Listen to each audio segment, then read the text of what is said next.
Good evening, everyone. I'm Brian Rafferty. I'm the chairman of the board of Project Rebirth. And I'm also a proud member of the class of '79 of Georgetown University. Thank you.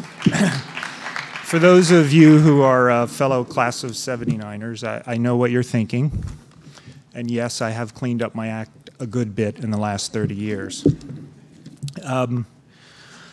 Thanks to everybody for joining us tonight. For the Hoyas, and I guess for everybody, this is the official kickoff of the John Carroll weekend. And, you know, sorry. Yes, sir. So I guess I was reflecting on this idea that it's Wednesday evening and we're having the John Carroll weekend. And I thought, you know, I was a proud member of the 5-year plan at Georgetown, and things have obviously not changed that much at Georgetown if the weekends are starting on Wednesday. Columbia University, thank you very much for hosting us here this evening. There's a couple people who have been supporters of Project Rebirth here that I just want to mention. Jerome Davis, the secretary of the university, and Patricia Renfro, who's the deputy university librarian and associate vice president for digital programs and technology services. Just checking my notes here. I managed to spill quite a good deal of water on them. Yes, okay.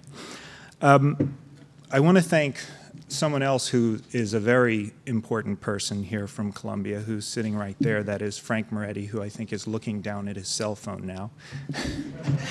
He is the executive director of the Center for New Media Teaching and Learning, and has been a huge help in moving forward a number of the advances that you're going to see here this evening. And it was actually fellow class of '79er, President John D. DeGioia, Jack to us, who like to call him Jack, who introduced me to Frank. And that's just one of the many contributions that Jack has made to Project Rebirth as a member of the board. You know, personally introducing me to Frank was my favorite contribution, but that's just a little bit of personal editorializing. My job here, actually I do have a job, and I'm going to be out of here in 45 seconds. My job is actually to introduce Jack, who's very bravely allowed me to do this. You know, when I was in the super elite 5-year program at Georgetown, Jack was in the plan to become the first non-Jesuit president of Georgetown program, which was, I didn't see it in the catalog myself, but he was always more diligent and studious than I was. And you know, on a serious note, I have a really strong emotional attachment to Georgetown because they took a fairly screwed up kid and educated me and got me in a suit and trying to make contributions to society. So it's very important. Georgetown is very important to me. So I speak from my heart when I say it is a wonderful thing to have Jack leading the university for me. He's done a wonderful job leading the university, and he's a very clear vision and plan for the future of the university. He's one of those rare people that has strength of intellect, heart, and a very strong will. And you know, in that more particular context of Project Rebirth, I'm very grateful that he turned those strengths to trying to figure out some of the opportunities. Let me start over. He immediately grasped some of the opportunities that you're going to see this evening and set us on a path that you're seeing the first steps of tonight, which of course included introducing me to Frank and his team, and that led to this wonderful collaboration between the two universities in Project Rebirth. So, you know, along with that intellect and heart and strength of will, which are wonderful features of Jack, he also has the coolness factor of having introduced our president, President Obama, and hosted him at Gaston Hall yesterday, which I think is pretty cool stuff. So anyway, I'm going to turn the podium over to President DeGioia, and thank you all for coming. And Jack, take it away. Thanks very much, Brian, and for your leadership of the board of Project Rebirth. And we're very proud to have you as one of our alums. This is our 30th reunion year, and so come May, well, it'll be a different kind of weekend than this one. But I'd like to welcome all of you to this, the first event of the 2009 John Carroll Awards weekend for Georgetown University. I know for our colleagues here from Columbia and others who are here because you've heard about the film, I hope you'll indulge us a little bit because we do this once a year. We go from city to city. This is the first time we've been in New York in a decade, and we're just thrilled to be here. We have the largest turnout in our history. This is due to the leadership of a member of our class of 1968, Bob Billingsley, who is the chairman of the John Carroll Awards weekend and has done such an extraordinary job to make this weekend possible. We are very privileged to have quite an evening planned for all of you this evening. We're privileged to have with us tonight Alice Greenwald, the director of the National September 11th Memorial and Museum, along with Project Rebirth's producer, and a Georgetown alum, Jim Whitaker, to speak about the development of the documentary and how it will contribute to the September 11th Memorial and Museum. We also have with us this evening a panel of distinguished faculty from Georgetown and Columbia to share their thoughts on Project Rebirth and our collaborative effort to aid the development of the museum and to engage the resources that Project Rebirth has collected as materials for teaching students about narrative, grief, and film. Specifically with the Columbia Center for New Media Teaching and Learning, under the leadership of Frank Moretti, and Project Rebirth, we've created an educational initiative that allows faculty to access the film collected during Project Rebirth's development and to use that content as teaching materials in their classrooms. The project focuses on how experiences of the film can create a deeper understanding of 9/11 and of the struggles and strength of those coping with grief. I want to thank Project Rebirth, Columbia University, and the Columbia Center for New Media Teaching and Learning, the National September 11th Memorial and Museum, and our own Berkeley Center for Religion, Peace, and World Affairs, and our Center for New Designs and Learning and Scholarship, CANDLES, for all of their contributions to this project. We look forward to continuing this partnership, and we look forward to sharing with you some of the insights that we have learned over the course of the last couple of years as we've tried to deepen our understanding of how collaboratively and cooperatively we can extend and expand the potential of the work that's embedded in this film by Jim Whitaker. At the center of this collaboration is the work that Jim and Brian and their many associates are doing to capture the progress of rebuilding since September 11th. There's a special resonance screening this documentary here as Project Rebirth follows the reconstruction of the World Trade Center site. Now in its 7th year of filming and set to continue filming until the site has been completely rebuilt, the film weaves time-lapse photography with stories of 10 individuals recovering from personal losses on September 11th. Capturing these lives and the physical reconstruction of the area, the film provides a historical memory of the tragedy and a tribute to those most affected by it. In doing so, it contributes in its own way to the rebuilding and healing process. Project Rebirth aims to create, in its own words, a living history of the human spirit coping with disaster. With your participation in this event tonight, you're contributing both to the living history of the film and to the narratives of strength and resilience. Project Rebirth is also dedicated to raising funds to be invested in a Project Rebirth Center. The center, once opened, will provide educational and other resources for the victims of traumatic events and to first responders. And all of the proceeds and donations from the production of the documentary that we will see in a few minutes will go to the funding of this future center. We're extremely proud of Jim, Brian, Project Rebirth, and all of our partners' efforts to deepen the conversation about trauma and healing after September 11th. Their work reminds us of the powerful effect that the media can have in educating and inspiring and in creating a common experience, a collective memory for those rebuilding their lives after tragedy. Now, a vital partner in this effort is the director of the Memorial Museum, Alice Greenwald. She began her work at the National September 11th Memorial and Museum in 2006, and her roles include directing the development of the Memorial Museum and serving as Executive Vice President for Programs. Previously, she worked at the United States Holocaust Memorial Museum, serving as the Associate Museum Director for Museum Programs. And she was also involved as a consultant and technical expert in many aspects of the museum's exhibits. Additionally, she was a principal for Alice M. Greenwald Museum Services, and I can't think of a better person to provide a context and to help us understand the meaning of what we're about to experience tonight than Alice Greenwald. And it's now my privilege, my honor to introduce her to you, Alice Greenwald.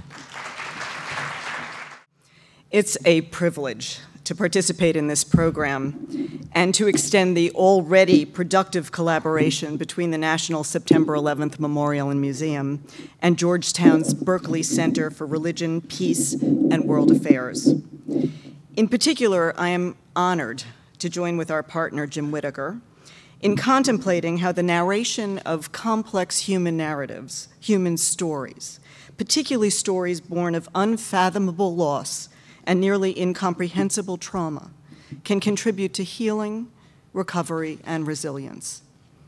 As you'll shortly see for yourselves, Project Rebirth is an extraordinarily powerful demonstration of the dynamic relationship between storytelling and healing. In the case of my own project, the effort to build the National September 11th Memorial Museum, not only do we feel privileged to be able to incorporate parts of Project Rebirth and its footage into our exhibitions, website, and educational programming, but we regularly consider how a storytelling museum itself can inspire healing, both individual and communal. The two museums with which I have been most recently affiliated, the United States Holocaust Memorial Museum and now the 9/11 Memorial, are both devoted to the telling of particularly complex, deeply challenging, fundamentally disturbing, and even in some respects controversial human narratives. Both represent a particular type of museum, museums dedicated to memorializing events defined by unimaginable personal loss as well as collective trauma, the Memorial Museum. My 19 years with the Holocaust Museum afforded an opportunity to think a great deal about memory and museums. That work led me to a key understanding, that memory resides in the space between cognitive understanding and emotional intelligence. I'm going to repeat that. Between cognitive understanding and emotional intelligence. What do I mean by this? I'm going to give you two examples. In 2005, during the week when the country mourned the loss of civil rights activist Rosa Parks, and her body lay in repose at the U.S. Capitol Rotunda, every public bus in Montgomery County, Maryland, carried a sign on a seat at the front of the bus. It read simply, "Reserved for Rosa Parks." This simple gesture, to leave a seat empty, conveyed more than the words themselves could express: a sense of respect, an affirmation of shared history, and a celebration of the power of collective memory to compel reflection, if not action. And here's another example. In Berlin, a city sprouting with memorials, there is a rather small but subtle, omnipresent memorial scattered across the city and now increasingly across the country and in other countries in Europe. It's known as the Stolpersteine Project, literally stumbling stones, and it's surprisingly effective. You'll be walking down a street, and as you pass a house, there's a small, brass-topped cobblestone set into the pavement at your feet. Inscribed on the cobblestone is a simple set of facts, something like, "Here lived Alice Greenwald, born January 2nd, 1918, deported to Treblinka, May 24th, 1943. These stones are not only there as markers, they are quite literally stumbling stones. They are meant to trip you up, cognitively, psychologically, spiritually. So what's the connection between the buses in Maryland and the stones in Berlin? Both point to absence and the encounter with the void. The lens of absence enables us to reach another level of understanding. And through an encounter with the void, we can see the world differently. Memorial museums, particularly, though not exclusively, those located at sites where the actual events took place, provide an opportunity for an encounter with the void and for seeing the world through a different lens. Ultimately, such institutions, whether the Holocaust Museum in Washington or Hiroshima in Japan, are laboratories in the art of remembering. And it is through the alchemy of the act of remembering that they become sites of conscience. At the Holocaust Museum, artifacts are less iconic elements and more mimetic centers of resonance within a three-dimensional narrative where the visitor's experience more closely approximates that of theater or of film, of giving oneself over to deep engagement with story and the suspension of disbelief, rather than the discrete assessment and appreciation of an artifact valued for its intrinsic aesthetic characteristics, its economic value, or its cultural references. In the permanent exhibit at the Holocaust Museum, what we affectionately refer to as the PE, visitors enter into an intellectual or cognitive space of encounter, where through the intersection of story with authenticity, whether the voice of the survivor, documentary footage, or objects that represent, literally represent, the aura of those who owned, touched, bequeathed, or experienced them, emotional intelligence is invoked, and the chamber of memory is entered. I'm going to give you just a couple of examples.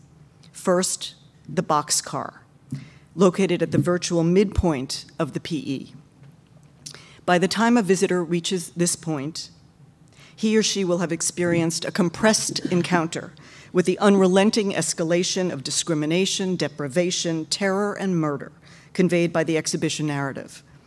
At the rail car, you have a choice, either to circumvent it entirely or to walk through it.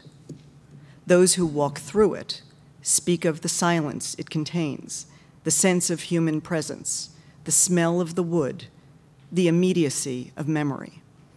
One leaves the rail car and comes face to face with a huge photo enlargement of the rail platform at Birkenau, Auschwitz II, where the SS divided the new arrivals into two groups, those who would live and work as slave laborers and those who would go immediately to the gas chambers. The boxcar enables an encounter with the void. It is a mimetic element whose power comes not only from its authenticity, but its careful placement in the exhibition, which in turn enables it to serve as a lens through which we can see beyond the storyline to human experience.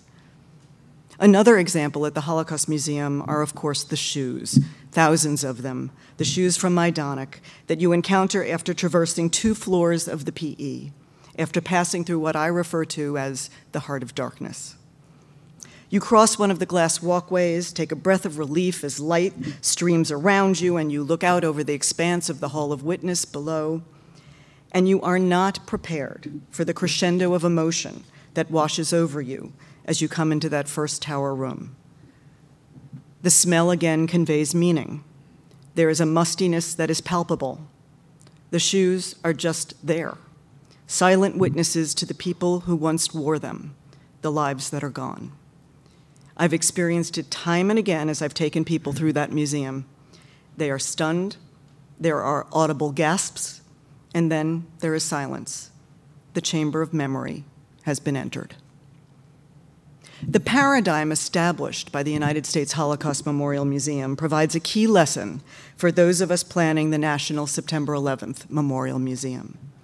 In its intense particularity, the Holocaust Museum is able to speak to something bigger than the history it represents.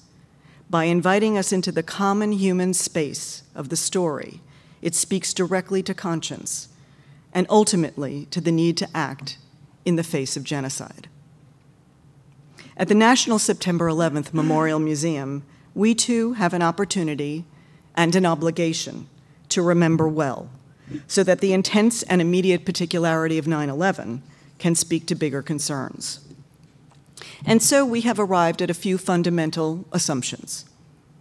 First, the very specificity of our location, the fact that we are at a site of atrocity, requires that we focus intently on what happened here. Our primary obligations are to tell the story of what happened on September 11th, to document the extraordinary response to the events by uniformed rescue personnel, New Yorkers, Americans from every state, and indeed the world community, and to memorialize those who perished at the World Trade Center site both in 2001 and in 1993, as well as those who perished at the Pentagon and near Shanksville, Pennsylvania in 2001. But there are, as you can imagine, some real challenges in pulling this off. I'm going to highlight just a few of them. I could be here for hours otherwise. First, given our proximity to the events and the global scale of the witness, it's estimated actually that nearly a third of the world's population witnessed 9/11 simultaneously in real time. It's unprecedented. Many, if not most, of our visitors will come with some degree of personal experience, whether they were here or not. This is not the same as going to Gettysburg. We have to acknowledge this, and part of our job is to ratify the viewer's own experience of these events. Secondly, we are shaping exhibitions that will be as compelling and engaging as possible within the context of a story that we know is difficult for many people. This museum will be about encounter, not a didactic top-down experience. It needs to be as much about feeling as about knowing. And we are dealing with a story that is at its root about the simultaneity of events. This is not a story that can be told in a traditional linear way. So how do you make it sensible while conveying the simultaneity? How do you move from a sense of confusion to coherence and comprehension?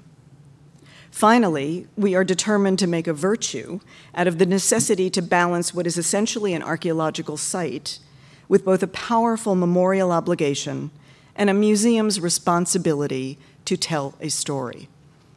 And as we do all that, to ensure that the experience feels seamless and completely coherent and logical. People ask, will this be a museum about terrorism? In telling our story, we must provide a sense of historical context. After all, this tragedy was not the result of a natural disaster. 9/11 was caused by human agency, and so we must address who did this and why. We will not shy away from difficult subject matter. The museum, whether in its exhibitions, its educational programming, or features on its website, will strive to establish a level of literacy about the historical context for the events of 9/11, the nature of the world in which we live, the reality of terrorism, and the often incompatible political forces that remain in tension with one another. And we must also acknowledge the fact that our story is not over yet, that our collective understanding of 9/11 will continue to evolve over time. But as a memorial museum, we know that a significant percentage of our visitors will be coming here to this site, to this institution, as a kind of pilgrimage, in an act of bearing witness. And so ultimately, our core focus must be on the very real impact of this particular act of terrorism in the lives of very real people and their families, their friends, their colleagues, and their communities. In the end, much like Project Rebirth, the story we tell must be about the people affected by this event, so that our visitors will recognize that this story is about people, people like us, who got up in the morning and went to work and got caught in the vortex of global events. And by focusing on the human story, the museum will, we hope, become a moral platform attesting to the indefensibility of terrorism, to the absolute unacceptability of indiscriminate mass murder as a political response. If we do our job well, this museum will do more than tell the story of 9/11. It will be a place for understanding ourselves and the world in which we live. And in the end, the National September 11th Memorial and Museum will be about each one of us, about what it means to be a human being and what it means to live in a complex global community at the start of the 21st century.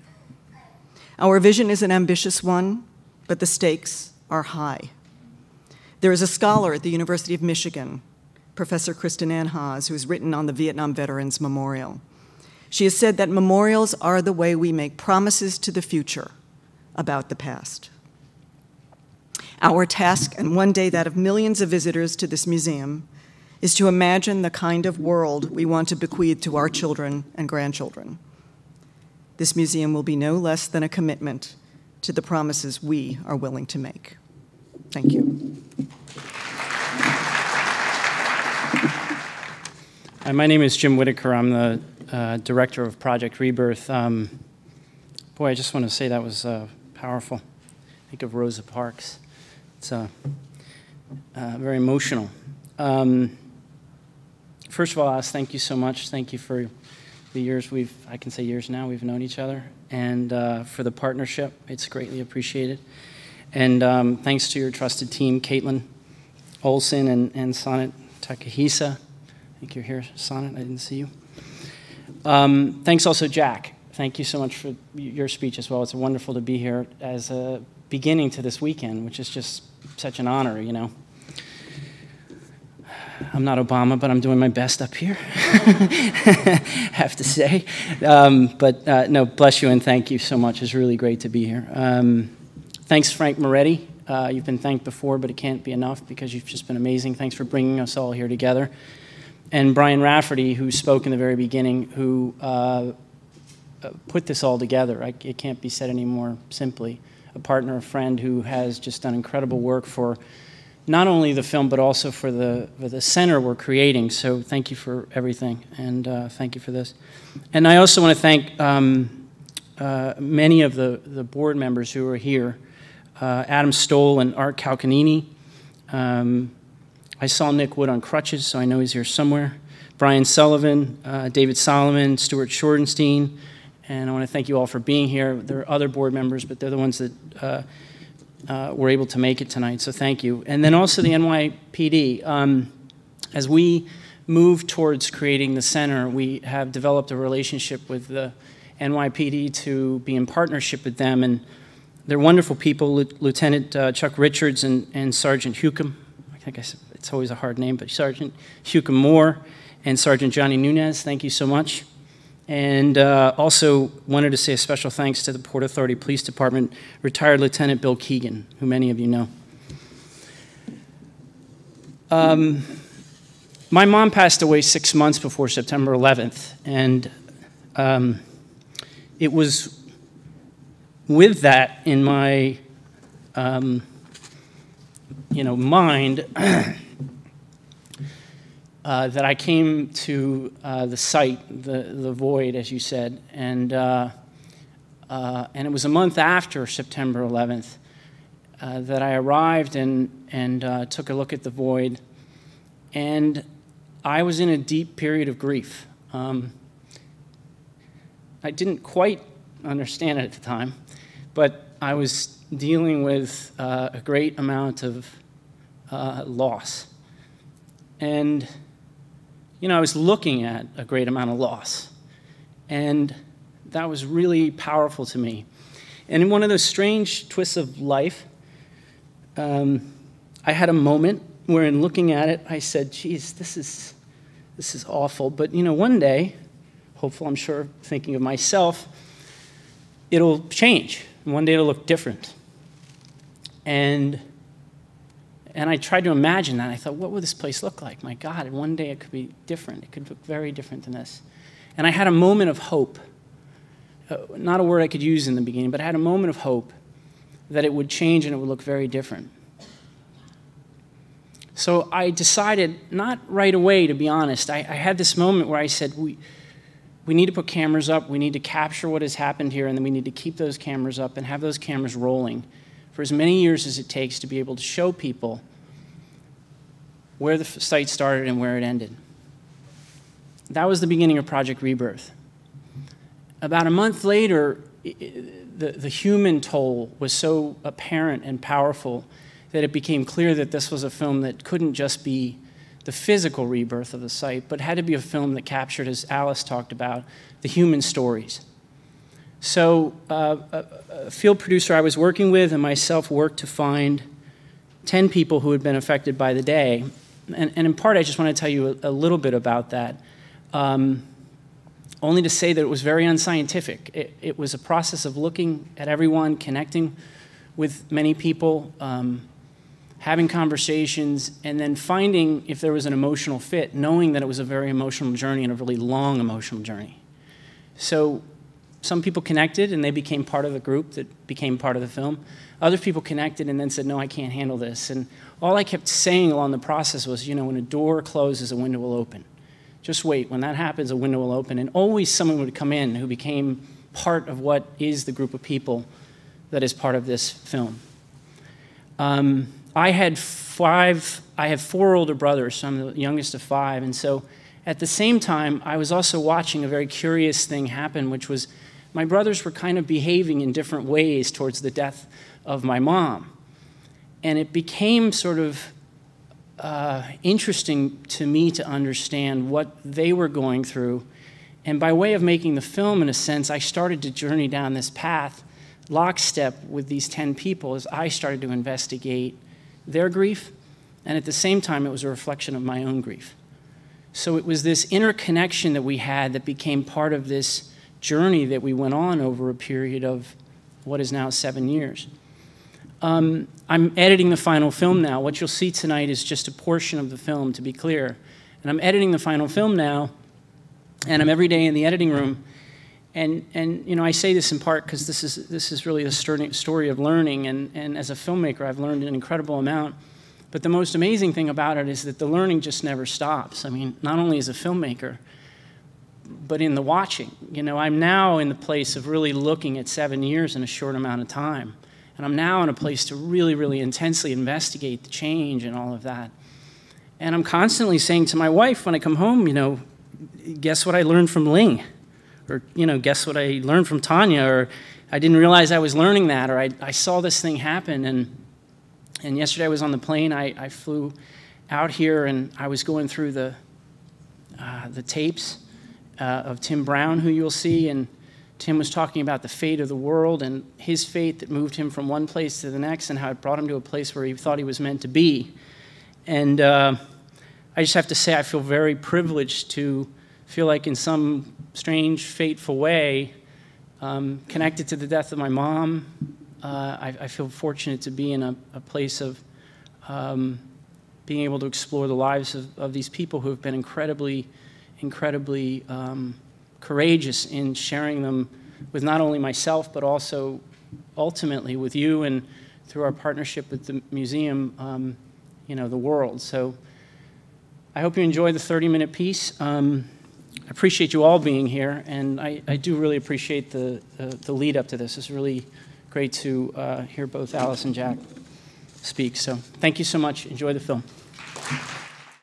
It's time for us now to move to our panel discussion, and I'd like to introduce our panelists, and then we'll begin a discussion with some prepared questions for our guests this evening. Our first panelist is Dr. Katherine Shear, the Marion E. Kenworthy Professor of Psychiatry at the Columbia University School of Social Work.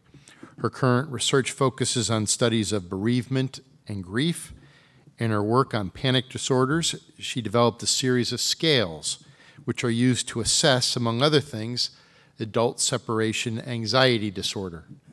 In June 2005, she completed the first randomized controlled treatment study for complicated grief.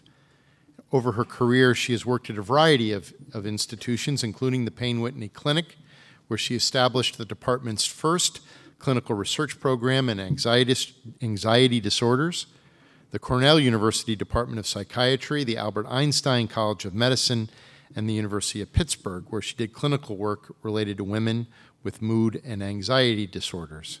Kathy, we're very glad that you could be with us today to share your expertise. Welcome. Our second panelist is my dear colleague, Randy Bass, who's an associate professor and executive director and assistant provost for teaching and learning initiatives of the Center for New Designs and Learning and Scholarship, CANDLES, which encourages innovation and new teaching models at Georgetown University. His current activities include the Visible Knowledge Project, which is a national research project on learning and technology in the humanities, and the book, Hyperactivity and Under Construction, Learning Culture in the 21st Century.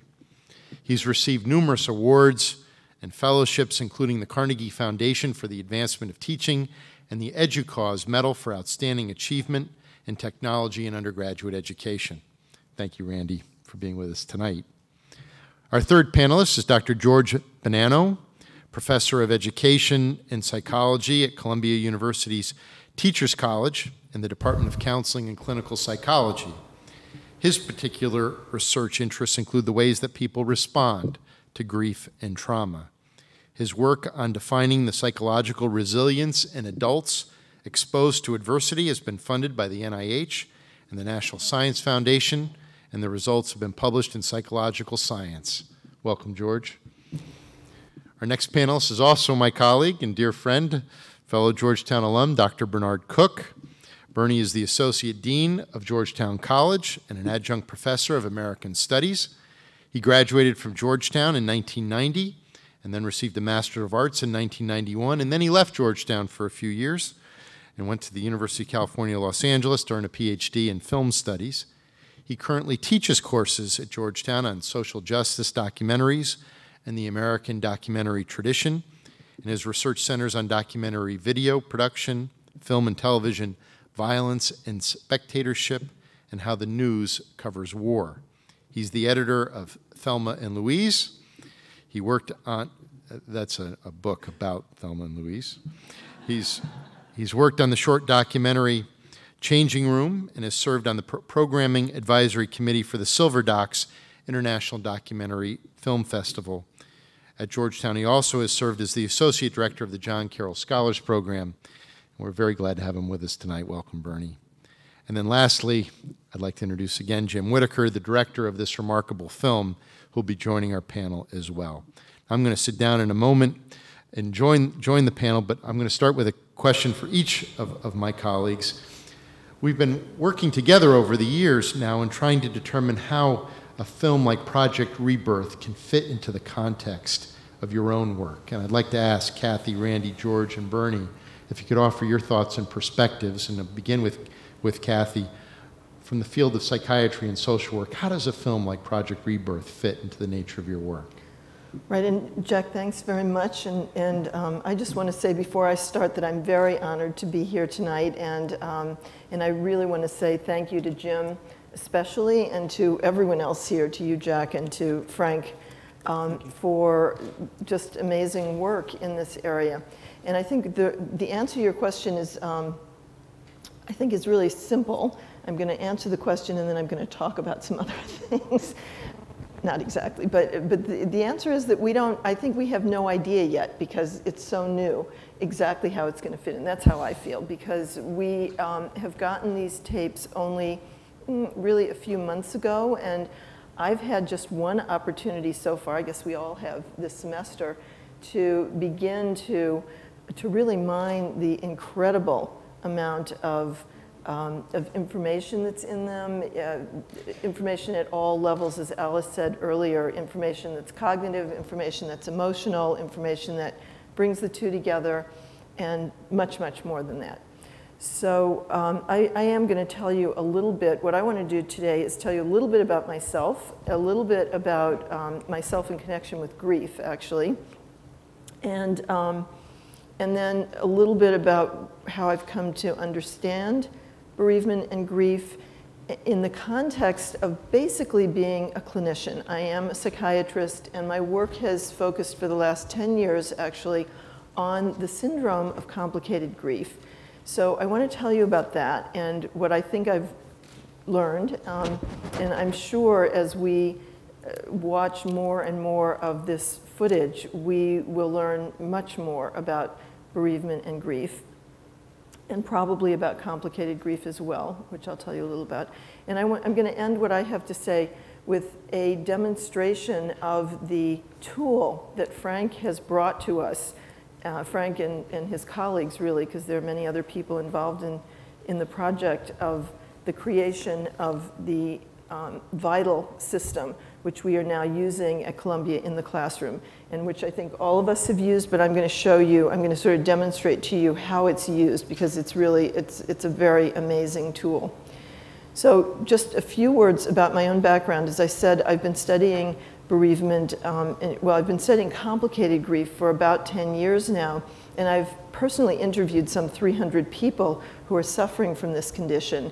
And so I'll tell you a little bit about that. But when you do this, and when you go to cocktail parties, what happens is that everyone, you know, they say, what do you do? And you tell them, and they say, they tell you a grief story. So I've learned a lot about grief from friends and relatives, and also from colleagues, and of course from the patients that we've treated. And I also am a somewhat voracious reader, and so I've taken to reading anything and everything that I can find, from George Eliot to C.S. Lewis to whoever, who has written about bereavement and grief. So I've learned about it in all of these different ways. And what I've learned basically is that something that we really all know, but I'm going to put it somewhat into words and conceptualize it a little bit for you. So bereavement is a common life event, of course. It happens to everyone. You know, we all lose the people that we love sooner or later, or they lose us. And, but experiencing bereavement, common as it is, turns the commonplace suddenly into something very strange and almost irrelevant. Losing a loved one, however they die, whether it be September 11th or from a long terminal illness, is like losing an anchor. It leaves a person feeling aimless, sort of adrift, uncertain, without comfort or security. Newly bereaved people experience this experience of being so at sea is something that we in our work call acute grief. During that period, people are often dazed and insecure. They're untethered from a major support and strangely detached from others as well. Because others seem to be going about their business as though nothing has changed. And that seems so strange to someone who feels like the universe is no longer the same. So a person who is in a period of acute grief is not interested in ordinary life, and again feels disturbing sense of disconnection from other people who are interested in ordinary life, from people who are going on as usual, savoring the sunshine, enjoying a wedding, or buying groceries. The hallmark of grief is an admixture of sadness and yearning. And as my colleague George Bonanno has pointed out, it also contains a lot of other emotions, and these other emotions can kind of wax and wane, and they can be positive emotions as well as negative emotions. But at the core, at the center, is this sense of sadness, deep sadness, and yearning and longing for the person who died. During acute grief, the feeling of yearning and longing and the intense sadness and the other emotions tend to be very powerful and very, very much center stage and dominate basically the life of the person who's grieving. And these feelings are very disruptive. You know, you really, during an acute grief period, we don't expect someone to be sort of going on as usual. But over time, people do come to terms with the loss, and that's one of the things that Jim's work is showing us. And we saw some examples of this in the clips that we saw today. Or the film that we saw today, how that sort of the yearning and the longing and the sadness don't go away. They don't go away at all, even when Tanya remarries or when Nick graduates from college and is no longer thinking of his mother every moment of his life. But they're there, but they're in the background. They don't dominate, they don't disrupt someone's life. And we consider that transition to be a transition from acute grief to integrated grief. And what happens when someone develops the syndrome of complicated grief is that basically doesn't happen. So the person who has complicated grief is sometimes we see them 2 years, 4 years, even 10, even 20 years occasionally. We have seen people as long as 20 years after someone died who, when they start to talk about the person who died, even when they're not talking about the person, when they're living every day, it's as though that person just died last week or last month. So tonight, I basically, as I said, want to spend most of the time, or the rest of the time, because I don't want to take too much time, telling you a little bit about how, showing you a little bit of really how I've used Project Rebirth interviews in teaching master's level social workers.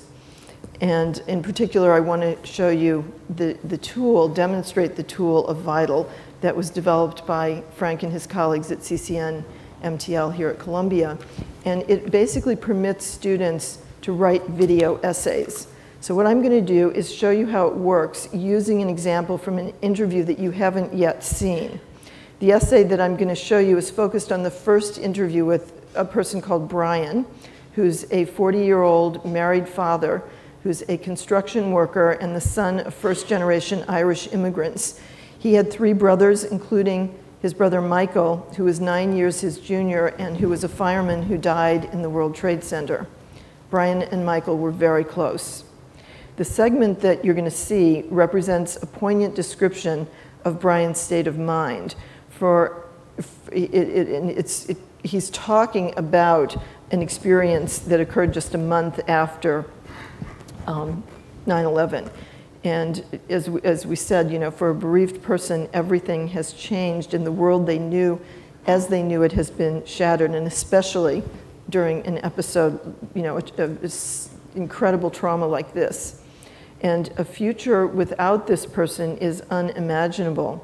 So Brian and others deeply affected by their loss on September 11th may convey this vulnerability in subtle ways. In this video segment, Brian describes how he finds himself almost alone on a rainy morning on the train platform outside of the city, and he instinctively moves to be closer to the one other person on the platform. Brian is an outgoing man, and he starts a conversation. The other person seems warm and friendly, and Brian really, you can see, almost drinks this in. And then there's a twist, that this man turns out to have Brian's brother's name. So a student chose this segment, as well as several other segments of Brian's story, to include in her essay. And I'm going to end what I have to say with an illustration of the video essay tool, which we call VITAL. And then I think my colleagues will tell you other ways they use this. So this screenshot shows you the assignment that the students had, and you can see here we had access to the entire footage of these individuals. So this student that I'm going to show you watched all of the 3 tapes of Brian. So she's watching the whole segment. 5. It's a foggy morning. And then she's going to clip. Okay.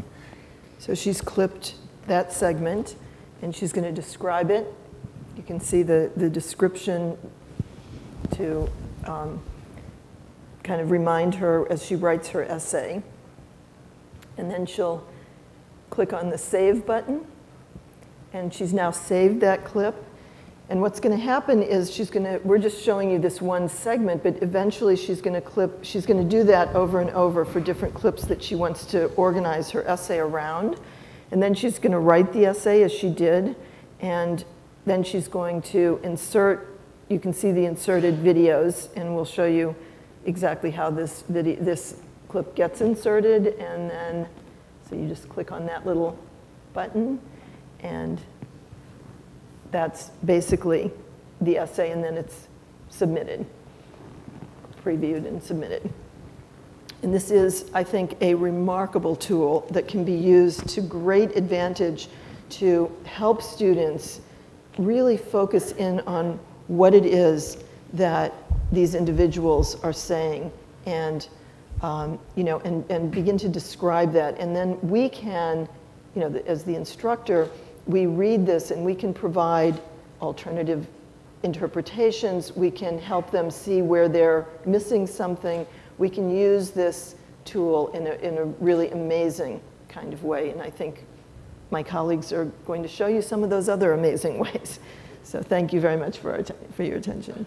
Thank you. Thank you very much, Kathy. And as you indicated, each of our colleagues will be offering their own examples of how Vital has enabled them to offer some of the insights from their own approach to teaching.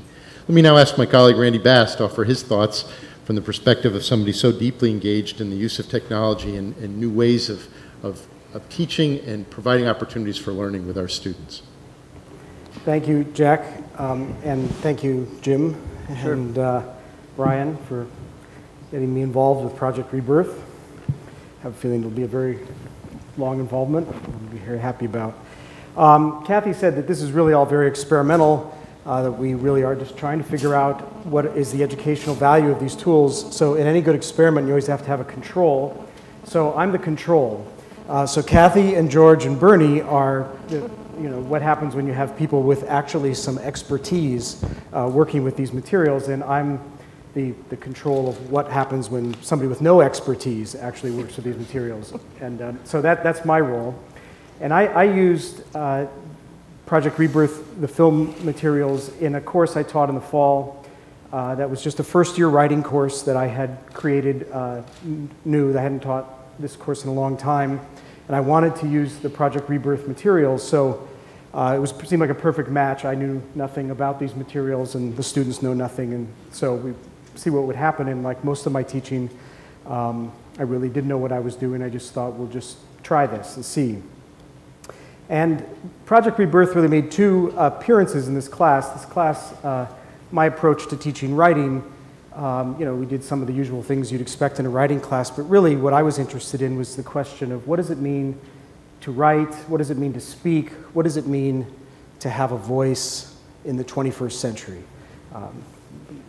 What does that even mean to understand language as embodying meaning? What does it mean for a person to embody their own knowledge and their own values? So to me, that's what writing is about, and that's where I saw the Project Rebirth materials fitting in. So just briefly, and I want to use some of my students' words to kind of give you a quick arc of the course. The first time that we used Project Rebirth was on September 11th. This was in the fall. And Brian Rafferty came in and screened the trailer that you saw for my students. And then immediately when they had finished screening, I asked them to write blog postings as a response to the film. And I just want to read you one, and I can't tell you how many people wrote responses that were very similar to this. She says, I felt like I had gotten over September 11th. Isn't that terrible? I know the profound impact it had on the lives of so many people, but I thought that I had finally situated the tragedy in a place in my mind where I could control and anticipate my response to it. As it turns out, I'm not as numb to it as I thought. We are repeatedly bombarded with talk of 9/11, and as a country, I feel we've healed. The difficult part to cope with is the personal side of the story. Regardless of how nonchalantly we carry on with our day on September 11th, with just brief moments of remembrance, it is impossible not to be moved by a big, burly firefighter tearing up over his lost friend, or a teen who has lost his mother but somehow found a way to move on. When I heard the stories of those included in the film, I couldn't help but feel a swell of empathy. How are these individuals able to cope? How is it that they move forward in their lives while still remembering those they've lost? All I can surmise is that human beings are much more resilient than we think. Hope can pull us through amazing tragedies, and that is just one of the beauties of the human spirit. When I read this, I thought, oh my God, she's channeling Jim Whitaker. I was kind of thinking, in fact, I think I emailed that to Jim. You did email it to me, but it's powerful. Really powerful. So many weeks later, we came back to Project Rebirth. We did many things in between, studying the notion of writing as a social act of conversation, studying the election, other kinds of things. And then we did a unit using Vital, and thank you, Kathy, for taking the time to show us how that works. We used Vital. The students worked with the clips, long clips, short clips, wandering around. I gave them assignments to get smaller and smaller. Now find 30 seconds that captures what you just found 5 minutes to capture, etc. And then finally, the final assignment with the Project Rebirth clips was to create, we were doing this under the umbrella of what I called the rhetoric of trauma, and trying to study Project Rebirth tapes as examples of people trying to speak through their trauma. And so the final assignment was they each had to write a 1,000-word essay, picking 3 clips that coherently fit together so we could assemble the whole class's 1,000-word essays into one, what I called a listening guide to the Project Rebirth tapes, to imagine they were helping others hear these tapes. So for me, what I see is the value of Project Rebirth to doing something like teaching writing in the first year, to opening up this notion of language and subjectivity, was really 3 things. One was as a way to get students to slow down and to listen, and to really listen, and to watch the clips over and over again and hear something they didn't hear before, and to also to understand how every utterance is in a very complex act between each of these subjects and the audience they're speaking to. And I just want to read you one brief one, and then I'll read one to end. Someone is going back and looking at Nick, the young guy who lost his mom. He's telling the story of how he builds this relationship with his squash coach, who's also had a loss. And the student writes, continuing, he progresses his story and changes the mood of his story as he retells how he approached his squash coach. Something I noticed was that he sighs when explaining about the squash coach's relationship, as if he were telling this story for the millionth time. But he knows these details are necessary for his audience because his conversation with the squash coach is where he found out what was going on and where his real trauma begins.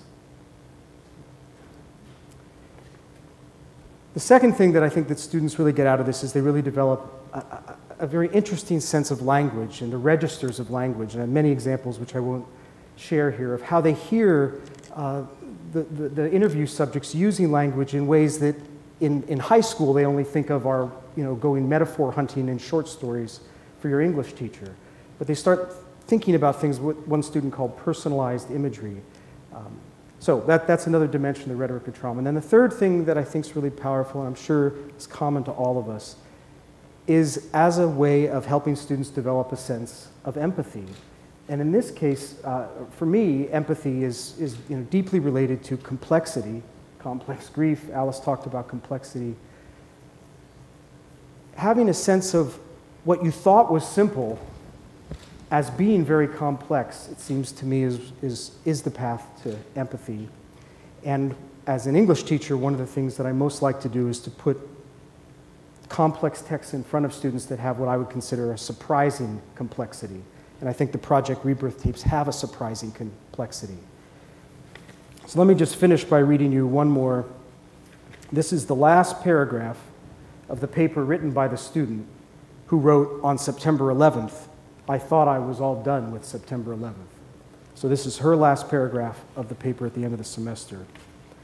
These 3 clips of Tim are very limited and focused examples chosen to support the claim that trauma and the following processes of healing happen in a cyclical manner driven by human resilience. That is, traumatic events happen to people with definite identities. However, through the experience of suffering these identities are often lost or questioned. The main struggle in any post-trauma narrative is the fight to define a new identity so the affected can once again feel whole as a person. Although the whole will not be a whole made up of the same parts that existed before the tragedy, the survivors will strive to piece together the portions of their former life that still make sense in conjunction with the new roles that help them cope. Thank you, Randy. Let me now turn to George. and offer Thank you. perspective from someone who's very experienced working in the psychology of adult victims. Thank you, Andy. That was nice. I have some fairly simple things to say, and I probably don't have too much to say, although it will probably appear complex, which is, I think, how I get away with getting paid for it. I consider myself an objective scientist. I'm a psychological researcher. I'm trained as a clinician. I no longer work as a clinician. And I think it's very important to make objective researchers cry once in a while. It keeps us on our toes. And in fact, that is really what these tapes, I think the short film that Jim has produced thus far, and the body of tape, the body of material, are really important in that they're so real. And I think that's how I've been using them, primarily with my students at this point. What I do is study really all the bad things that happen to people. I studied death of loved ones, war, physical and sexual abuse, biological epidemic. We studied the SARS epidemic, traumatic injury, and of course we did a lot of research in New York after 9/11. Both among people who were in the towers after 9/11. We did a lot of filming, very much like the filming you see in the short here and in the clips that in the clip that Kathy Shear played. We don't have music. We don't do it in such a polished way, and we do it very differently in that because we try to be as objective as we can, and it's a different kind of film. And I think that for me, it's been very interesting to see this footage. Because it tells a different story. There are different ways to look at how people cope with loss and trauma. And my work is, to some extent, challenged a lot of the traditional ideas about how we cope. And I normally, when I present this work, I hit people over the head with endless slides of the data because I have to convince people. I won't do that, but I will not let you I will not miss an opportunity to show at least a few slides. I always have a few with me. So I did bring a few. And if I can, oh, yeah, okay. So this is one of the traditional ways we've looked at how people cope with these kinds of events. You notice I have the phrase in the lower left-hand corner, potentially traumatic event, because events are not traumatic, they're potentially traumatic, and there's a tremendous variability in how people react to events. This is the average impact of an event, of a hypothetical traumatic event. And on the bottom here you have time, and on the y-axis you have the vertical axis you have emotional disruption. And this, if we average across people, we tend to get something like this. It's actually can be very misleading because it assumes that this is, I have the words typical response, it assumes that it is the normal response, and it's actually not. So this here I've now put psychopathology and complicated grief, the kind of very important things that Kathy Shear talked about. And if this were a more direct traumatic event, we would have post-traumatic stress disorder. And there are always some people who cannot get over events that have befallen them, and they look like that top line. And the field of psychiatry, psychology, social work have focused on that top line because, for obvious reasons, because those are people who need help, and we need to, as a society, we need to take care of those people. But it's very important, and at least it's been my take on this world, and I think the footage that we see does also embody that these are not the only responses. So if I can have the next slide. So in a way, my work is a lot like the way Jim began this film, in that I typically recruit anybody that will come in and talk with us when we do our research. So after 9/11, we went to Bosnia after the Civil War in the Balkans. We've done lots of different kind of work. We went to Hong Kong after SARS, and we get all kinds of people to come in. And we try to get some sense of what the full range of functioning and what the diversity of responses are. So the next slide is what we find. And again, if this were more like a 50-minute scholarly presentation, I'd show you endless slides like this. And this is really just a condensation of most of what we know. And I'm fairly confident in saying that this is real. This is what we see endlessly across many different kinds of events. And I'm fascinated by this bottom half down, this bottom portion down here, and this yellow line which says resilience, because we often find between 1/3 and 2/3 of the people exposed to any event cope remarkably well. And when I say cope remarkably well, I mean they're basically able to continue functioning and doing what they need to do. Now, this is where I think this footage becomes very important. We, as I said, we do this in our own research. We film people. We talk to people. We film them over time. And we see the variability. But it's ever so important to see many different versions of it, because it really does remind you of what this is about. It's very easy for this to become abstract. And, you know, science is abstract and objective. And I find this a kind of a schizophrenic life, because I go home and then my children tell me I'm a noodlehead, right? And so, you know, there's that other part. And I think that's where the science must be objective, and it must be, in a sense, I wanted to say cold, and I stopped myself because it's not cold, but really clear-headed. But the ideas and the understanding come from the rest of us. They come from inside us. And that's why I said it's important to cry once in a while. And when we interview people, we sometimes cry. And also we learned we can laugh, too, when we interview people. I didn't mean laugh at them, but laugh with them. And people make jokes, and people make jokes constantly. So for me, the footage is a great resource, and that's how I've been using it in my classes, to show people footage of what various experiences people have had. And when people have post-traumatic stress disorder, cell phone maybe, right? When people have post-traumatic stress disorder, complicated grief, they don't look like maniacs. You know, I mean, there's kind of an assumption that that's what we see, and you see it in the footage. They're just people trying to understand what happened and trying to get by. And it's very important for us to continually see that. By the same token, the people at the bottom, the people who are resilient, they're not simply just shrugging it off and walking away. They have all kinds of things going on, and thoughts and issues and mysteries to confront. I love the footage of Nick. You see it very often. People talk about these seemingly magical things that happen. And you have to make sense of that. You have to put it somewhere. And so it's very important to see that people are not just that line. As I said, though, and I would bet almost anything on it, that this picture of how people react is real. It's what we've gotten through lots of very sophisticated studies and studies other people have done. We've done all kinds of brain-crunching statistical techniques to derive these trajectories. So it is real, but it's only one piece of the story. So for me, that's where this footage really comes to be very important. And it's marvelous footage. And in my class, I teach a class called The Psychology of Loss and Trauma with about 120 master's level students. I have in the past asked them to go out and find someone who suffered a loss and trauma and interview them and write about it. And to really ask, is the science really doing what we need it to do, or is there something missing, or is the science perfect? You know, and that's the question they have. It's fraught with peril to send 120 students out to interview people, and I worry about the end of my career every semester when I do it. Somebody's going to do something unethical, and I'm going to be sunk. It hasn't happened yet.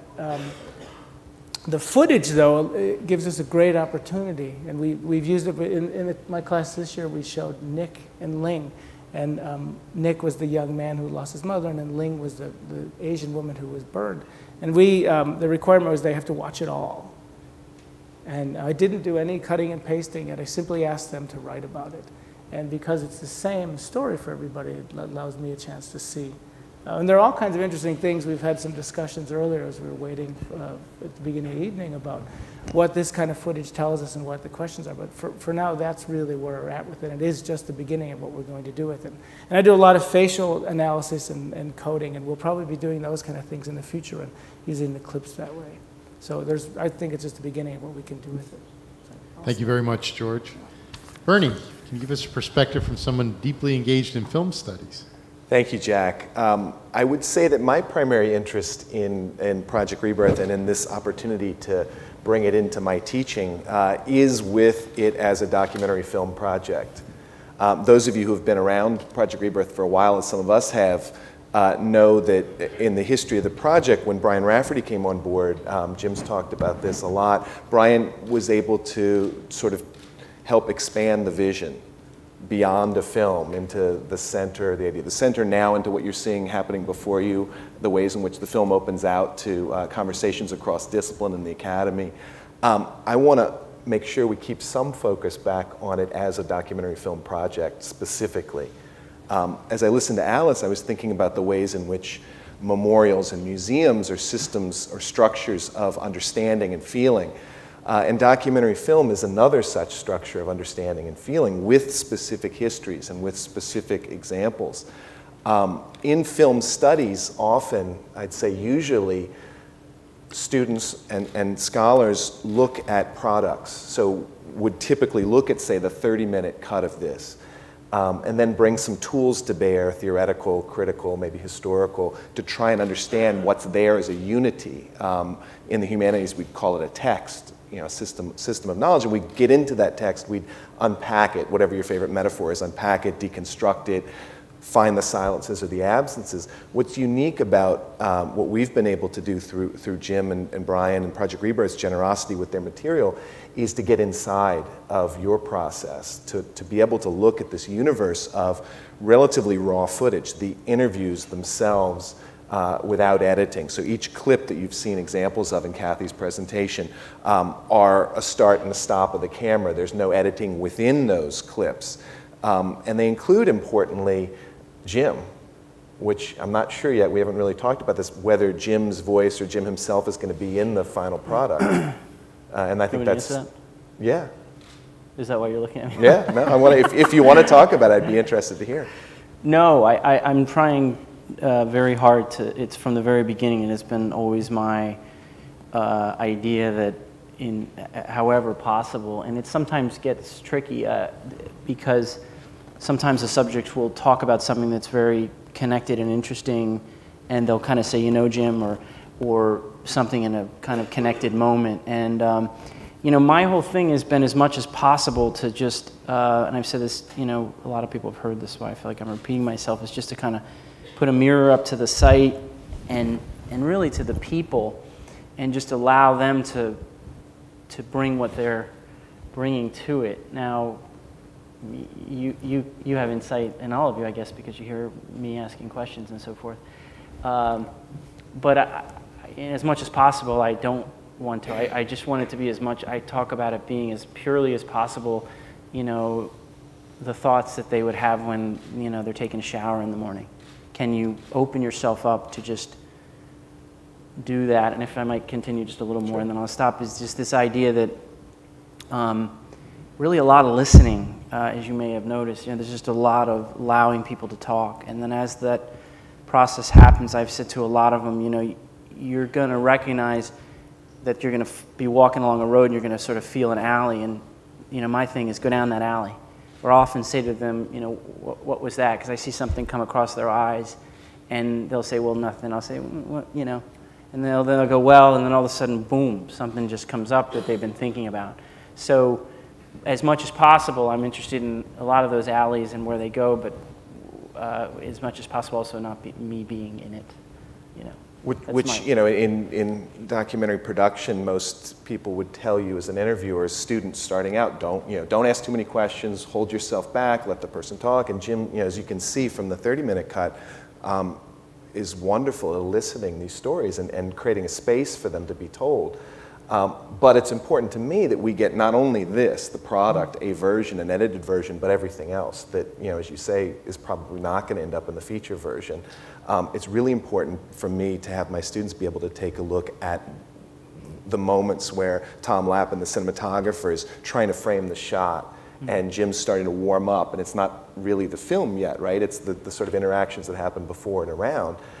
So at Georgetown, as Jack mentioned, I teach a course this spring called Social Justice Documentary Video. And so the idea with that course is to try and understand the very complex relations between media and social change, again, from the inside, as it were, by encouraging students, Georgetown students who don't have production experience in documentary, to take up the tools of filmmaking and to, in the course of a semester, produce collaboratively a short documentary work.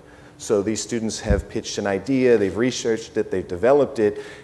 By a certain point in the semester, they've shot a considerable amount of interviews with folks, and are moving into post-production. So it was at that point that I created an assignment using the Vital material. They had already done a lot of interviewing.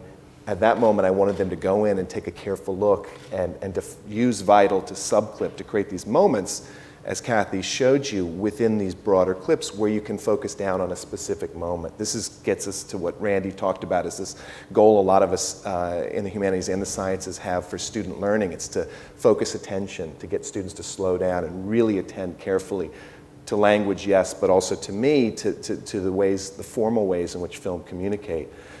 So I had students writing about things that you might feel like there's not much to be said about it, but literally the black background, the lighting, the framing, and what's the significance? The students wrote the significance is there's a focus on the face and the human story. The face as a vehicle, gestural, as a way of communicating certain things about the story, longitudinally, because the focus is consistent, the framing is consistent. You literally see the physical changes in the people as you hear the changes in the way in which their stories are evolving and the way they're telling their stories are changing.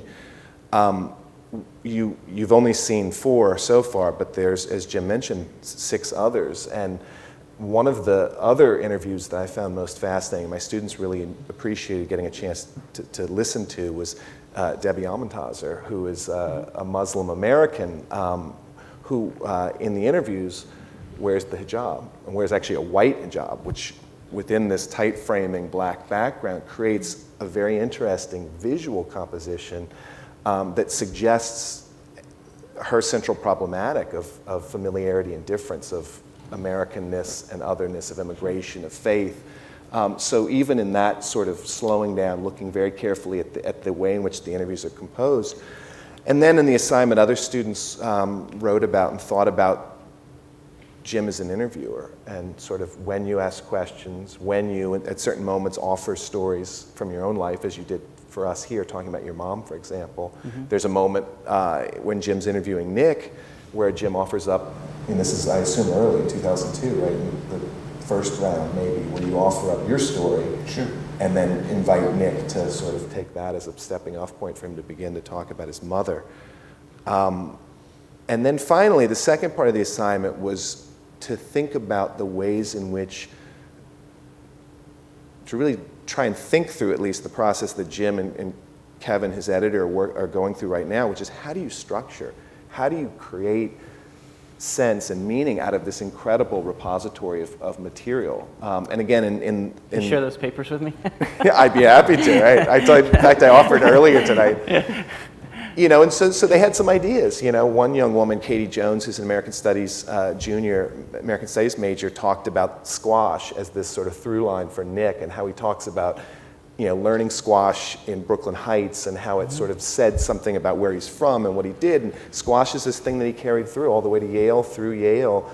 And she saw that as a way to bring out and demonstrate some of these qualities about Nick. You see him talking in the 30-minute cut about not crying, not showing things. Mm-hmm. It's not that he's not feeling them, he's not showing them. But she sort of suggested, and actually through Vital created some subclips and began to sort of do her own little edit. Mm-hmm.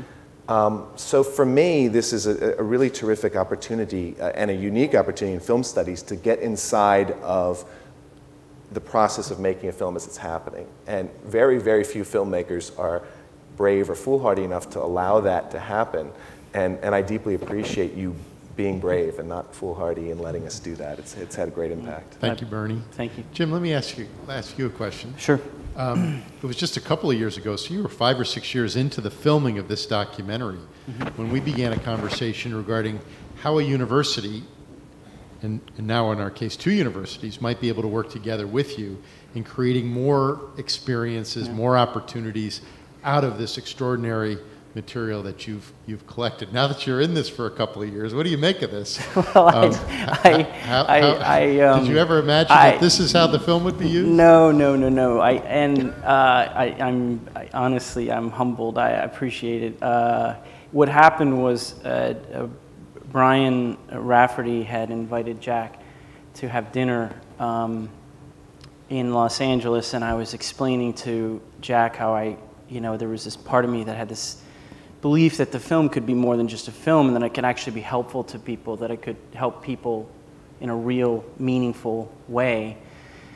And I joke with Jack, because even tonight he said, something I want to talk to you about. And he starts rubbing his hands, and you kind of know to listen very carefully. I've learned this now. And he said, well, you know, there just might be a way for you to come down to Georgetown, and we could bring a few academics together and begin a process of talking about the film. And I had no idea really of what he was talking about, but a process that was, I would say, it was wonderful, and not quite as refined and amazing as this is to me tonight, because it's just, you know, beyond my, you know, comprehension, was that he said, look, we'll just sit down, we'll show the film, we'll have some people raise their hands and say, how could this be useful? And so a process began where this ball really started to roll, and it was in connection with the desire that I had to create a center for grief and healing that not only dealt with the academic, but also dealt eventually with the real, sort of what I call the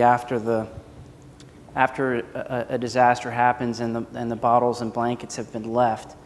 How do you actually help the people who are sitting alone in their living room and going, what just happened? I lost my husband, I lost my kid, where do I go from here? So what has begun in this process is really a two-step process in essence, but the anchor of it is what we're experiencing right here, which is, and you know, what's so wonderful for me is you know, if you're used to being in academic circles, well, then you understand it's all about the next generation, it's all about kids, you know? And what's so wonderful to me is when I hear you all speak about it and how intensely caring and focused you are, this notion of, you know, attention. You know, what we try to do is make the kids pay attention. I mean, what a gift, you know? And so to me, I'm thinking, you know, part of me in one side of my brain is saying, how did this happen? You know, I went to make a film, and now here we are. And another part of me is sort of just reveling in the possibility of it, but especially as it connects to the next generation. One thing I didn't say tonight to all of you was that when I did go down to Ground Zero, I went with my wife, and I went there very specifically. Nick Wood, who's here in the audience, was getting right over there with his beautiful wife, I think. I can't see her in the shadows. Yes, there she is, Christy Rafferty. And I was like, that better be your wife. They were getting married. And so Chris and I, my wife, came out to the marriage. It was a month after September 11th. And there was, you know, for Nick, there was this question of, do we go on? Do we have this? Do we not? And so we went to the wedding, and it was a, you know, it was a beautiful, wonderful ceremony, a beautiful moment. And afterwards, there was just a group of people that I noticed that were his Wall Street colleagues who were over in the corner, and they were crying and, you know, drinking as you do at a wedding and crying. And the next day I woke up and I said to my wife, I want to go to Ground Zero. And she kind of looked at me like, what are you thinking? And I explained to her that when we had children, which we didn't have at the time, I now have a 6-year-old and a 3-year-old, that when we have children one day, I want to be able to explain to them firsthand what happened. And I wanted to be able to do it in a way where I'm actually saying, no, we were there a month later, and this is what Mom and Dad experienced. We were watching it, we were feeling it. So I went down there with that idea of the next generation. It was personal to me because it was, you know, my family, and it was personal to me because my dad had done a similar thing for me and had been in moments in history and had in a one-on-one way told me about what happened when Martin Luther King said the I Have a Dream speech and was there, and I thought we should go, and so we went, and then all of the rest of what you heard tonight happened, which was unexpected. But it's so pleasing to me to be reminded that, you know, universities like Columbia and Georgetown are for kids, you know, kids, you know, they're young adults whose minds will be shaped, you know, by, well, first of all, whose minds will be shaped by the universities, but let's also be honest, the kids that are in the universities now, this was their life. I mean, this happened to them when they were, help me with the math here, 12, you know, whatever, 9, 10, 11, 12 years old, right? 12 being kind of the year. Well, think about when you were 12 years old. I mean, those were the years. They're the formative, life-altering years. So these kids are now coming into it, and it's rewarding for me to hear that they're questioning and wondering and trying to make sense of it, because who wouldn't be? We all are, right? But them in particular, you know. So I just feel like, you know, thank you, Jack. I just appreciate you doing that. I appreciate you rubbing your hands together and saying, I'm thinking about something. and Columbia, by the way, too, because Columbia has come in and just, you know, done such an incredible job, and contribution with Vital. And let's use that as a segue to ask a final question of our panel. We're in the last days. We've got about a week to go in this academic season. So as you think about your experience using the materials this year, as you're beginning to plan for next year, how do you see your using of this material the next time, in the future? What kind of potential are you seeing that you haven't realized yet in terms of the use of this material? We'll start with Bernie. I would say, as we've heard from the other panelists, that, you know, this has been a trial. It's been, for me, especially a flyover. I feel like I'm at a very macro level with what the sort of questions I might ask about this project. So I think there's a great deal of depth that can happen with the material, just with the material we have. Of course, we'd love to get more of it as more of it's available, sure. So that we can keep working with the entirety of it.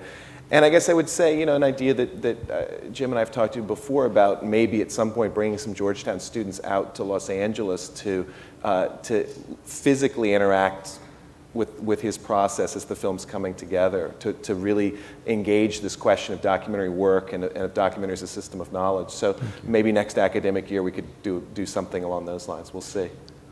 I hear a funding request in that comment. George. I think that probably the next steps, again, this is also the beginning stages. I'm particularly fascinated by how people change over time. I mean, your film is about that, essentially, but you can see these wonderful juxtapositions of what people say at one point and how they understand an event at another point. So I will probably focus in on that.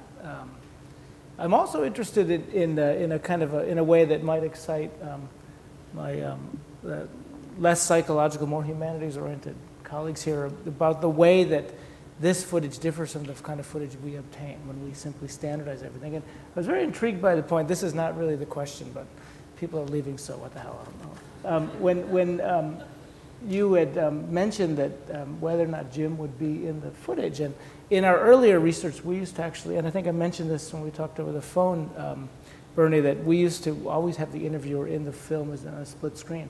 And I was watching with utter fascination when Nick would speak and then look to the camera, or look to the ostensible person who was interviewing, which is you, and look, and he was doing something, and I was just dying to know what was going on.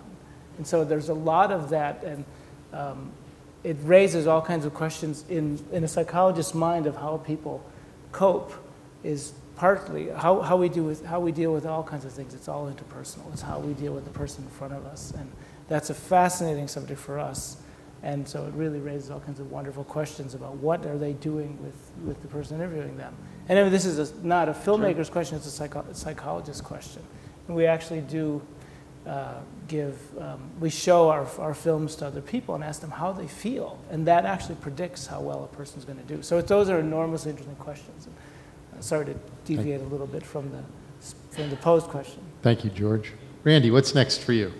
Well, in addition to my own classes, you know, one of my roles at Georgetown is what I like to think of as sort of the P.T. Barnum of pedagogical innovation. And what I'd really like to do is to get several classes, to get a bunch of faculty to come play with me who are teaching first-year classes, and to see what it would look like to have a community of students in a kind of Project Rebirth laboratory across boundaries. So students in Problem of God, which is our first-year theology class, and Intro to Philosophy, and Gen Psych, and in writing, and et cetera.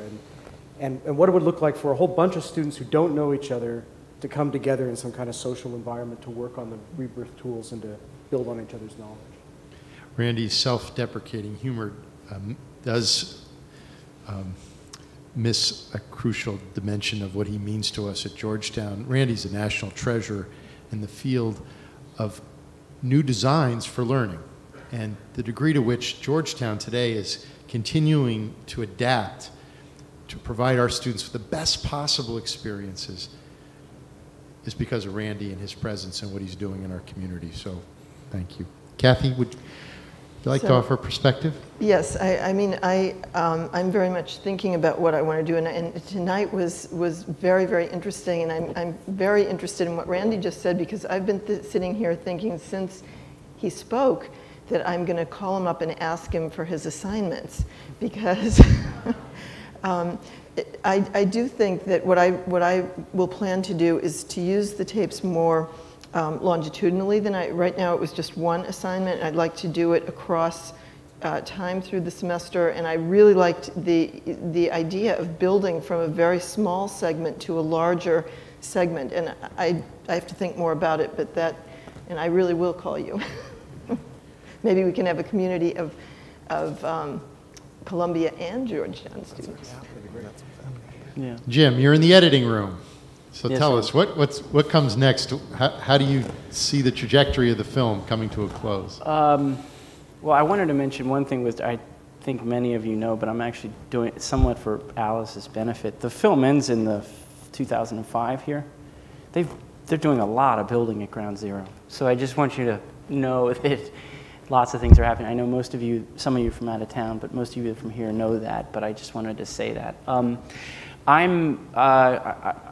The way I think of it is I'm looking at a giant block of marble, and I know that there is a beautiful statue inside of it, and I'm just chipping away all around, knowing that it's going to emerge, because I know it's there. But I'm doing a lot of chipping. It's each of these interviews is about 3.5 to 5 hours long a piece, 10 subjects, 7 years, if you do the math, you can see. And so it's now just really primarily a question of bringing it down to its essence, following the arcs that are really naturally there as part of this process that the subjects are going through in coping. And then, it's also very interesting tonight for me to listen to the students and their responses to it, and to everyone here to have an understanding. I have my own sort of unscientific observations, but when I hear it scientifically grounded, it's actually helpful for me. It's not just actually, it's very helpful for me to just go, okay, yeah, that's what's happening. That's a version of, I think you said integrated grief versus complicated being up here. Frankly, I'm learning more as I'm going through the process. So it'll just be a question then of molding and then determining, how the film sort of lifts itself up based on each of the journeys that the subjects have taken, frankly. One of the reasons I'm doing it now, just by the by, is that as is starting to be demonstrated in the 4th year, there's just the beginning of the approaching of everyone starting to have a certain level of acceptance and moving on. And so the 4th and the 5th years are really important years, because most of the subjects went whoop, up to another level, whatever they were doing. And this doesn't mean by any means that it's the end. It's a coping as a lifelong process. But for the purposes of the film, I realized in year 5 that year 6 was going to, and especially in year 6, that 6 was going to start to be a plateau of a different sort. And dramatically, as a filmmaker, that part of their story was starting to be where it was going to be probably for a while. So I was always aware that the film would announce its ending, and it started to. And that's the reason I'm now working full time on it to complete it. So it's a lot of, it's just a lot of hours right now, and then it starts to get very, very interesting. Well, thank you very much, Jim. As I mentioned in my opening comments, that this is a very special weekend for us here at Georgetown. The John Carroll Awards weekend is a once a year event, and this is the first time we've been back in New York in more than a decade. This evening for us here with you at Columbia is a way for our community to ground ourselves in the deepest values that animate our university. And to Frank Moretti and our colleagues at Columbia for the wonderful partnership that we enjoy together, and for your hospitality here this evening, to our distinguished panel, and especially to Jim Whitaker for, Thank you. Again, previewing this film for all of us in the Georgetown community and now the Columbia University community. It's a privilege to be able to celebrate this evening with you And now I'm going to turn it back over to Brian Rafferty for some closing comments.